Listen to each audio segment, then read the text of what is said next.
हर हर महादेव दोस्तों, स्वागत है आप सभी का मेरी इस प्रेत कथा कहानी चैनल में। माघ का महीना आज से शुरू हो चुका है और मैं आपको बताऊंगी माघ के महीना में स्नान, दान और पुण्य का फल, और साथ ही मैं बताऊंगी क्या खाना चाहिए क्या नहीं और क्या करे क्या नहीं। और आज से मैं माघ महीना का पहला अध्याय शुरू करने जा रही हूँ। आशा करती हूँ आप सभी को पसंद आए तो वीडियो को लाइक कीजिएगा, चैनल को सब्सक्राइब कीजिएगा, बेल आइकन को क्लिक कीजिएगा और कमेंट बॉक्स पे हर हर महादेव ज़रूर लिखिएगा। तो चलिए वीडियो को स्टार्ट करते हैं। माघ का महीना, माघ यानी कृष्ण के एक स्वरूप माधव से इसका संबंध है। ऐसा मान्यता है कि माघ मास में किए गए कार्य का फल व्यक्ति को कई जन्मों तक मिलता है। माघ महीने में गंगा स्नान, जरूरतों को दान देने का भी विशेष महत्व है। आइए जानते हैं माघ मास में कब से शुरू हो रहा है, इस दौरान क्या काम करने चाहिए और क्या नहीं। माघ का महीना 26 जनवरी यानी आज से शुरू होने वाला है। 24 फरवरी को इसका समापन होगा। माघ मास में प्रयागराज में संगम तट पर गंगा स्नान करने का अधिक महत्व है। इस महीने में आप जो भी काम करेंगे उनसे कभी ना खत्म होने वाला पुण्य मिलता है। आइए जानते हैं माघ महीने के नियम। माघ के महीने में व्यक्ति को देर तक नहीं सोना चाहिए। साथ ही रोजाना स्नान करें और साफ सफाई का खास ख्याल रखें। इस महीने में यदि संभव हो सके तो बिस्तर पर ना सोए बल्कि जमीन पर सोए। माघ के महीने में रोजाना भगवान कृष्ण की पूजा करें। साथ ही रोजाना मधुरस्तक का पाठ करने से दोष समाप्त होता है। हो सके तो आप गीता का पाठ भी करें। ऐसा करने से घर में सुख शांति बनी रहती है। माघ के महीने में गुड़, तिल, वस्त्र, घी, गेहूं, जल का दान करना बहुत ही शुभ माना जाता है। ऐसा कहा जाता है कि इन चीज़ों का दान सोना दान करने के समान होता है। इसके अलावा माघ के महीने में व्यक्ति को ब्रह्मचर्य का नियमों का पालन भी करना चाहिए। इस महीने में तुलसी और भगवान शालिग्राम का पूजन करना उत्तम माना जाता है।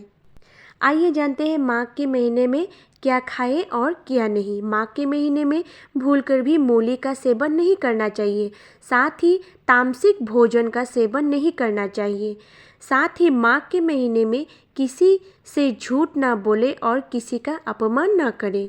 इस महीने में भूलकर भी मदिरा का सेवन नहीं करना चाहिए। आइए जानते हैं माघ महीना का पहला अध्याय। एक समय श्री सूत जी ने अपने गुरु श्री व्यास जी से कहा, हे गुरुदेव, कृपा करके आप मुझसे माघ मास का महत्व कहिए, क्योंकि मैं आपका शिष्य हूँ।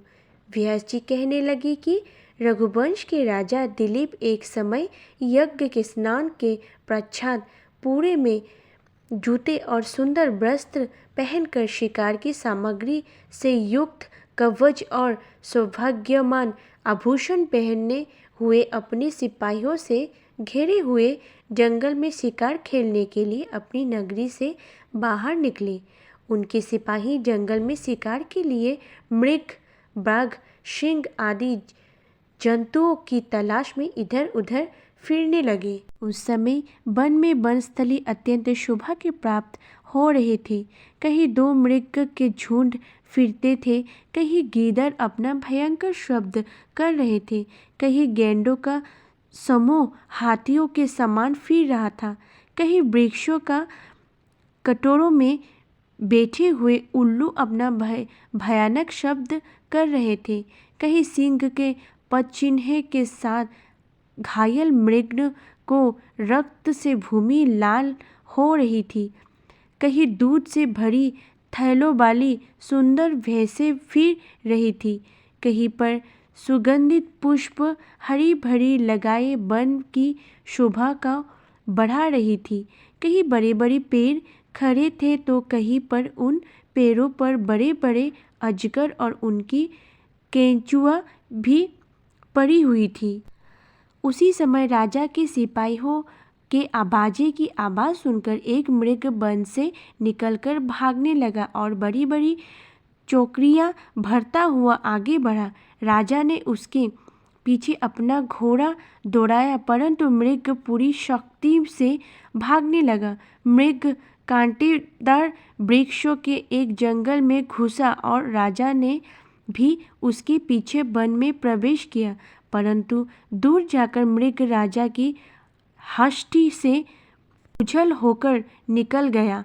राजा निर्जन वन में अपने सैनिकों सहित प्यास में मारे अति दुखी हो गया। दोपहर के समय अधिक मार्ग चलने से सैनिक थक गए और घोड़े रुक गए। कुछ देर बाद राजा ने एक बड़ा भारी सुंदर सरोवर देखा, जिसके किनारों पर घने वृक्ष थे। इसका जल सज्जनों के हृदय के समान स्वस्थ और पवित्र था। सरोवर का जल लहरों से बड़ा सुंदर लगता था। जल में अनेक प्रकार के जल जंतु, मछलियाँ आदि स्वच्छता से इधर उधर फिर रही थी। दृष्टों के समान निर्दयी चित्र वाले मगरमच्छ भी थे। किसी किसी जंगल लोभी के समान सिमल भी पड़ी हुई थी, जैसे विपत्ति में पड़े हुए लोगों का दुखों को हराने वाले दानी पुरुष के समान ये सरोवर अपने जल से सबको सुखी करता था, जैसे मेघ जातक के दुख को हरता है। इस सरोवर को देखकर राजा की थकावट दूर हो गई। रात्रि को राजा ने वहीं विश्राम किया और सैनिक पहरा देने लगे और चारों तरफ फैल गए। रात के अंतिम समय में सुकरियों के एक झुंड ने आकर सरोवर में पानी पिया और कमल के झुंड के पास आया। तब शिकारियों ने सावधान होकर सुकरियों पर आक्रमण किया और उनको मारकर पृथ्वी पर गिरा दिया। उस समय सब शिकारी कोलाहल करते हुए बड़ी प्रसन्नता के साथ राजा के पास गए और राजा प्रभात हुआ देखकर उनके साथ ही अपनी नगरी की तरफ चल पड़ा, जिसके शरीर तपस्या और नियमों के कारण बिल्कुल सूख गया था, जो मृगशाला और पलकल पहने हुए था और नख, रोम तथा केश धारण किए हुए था।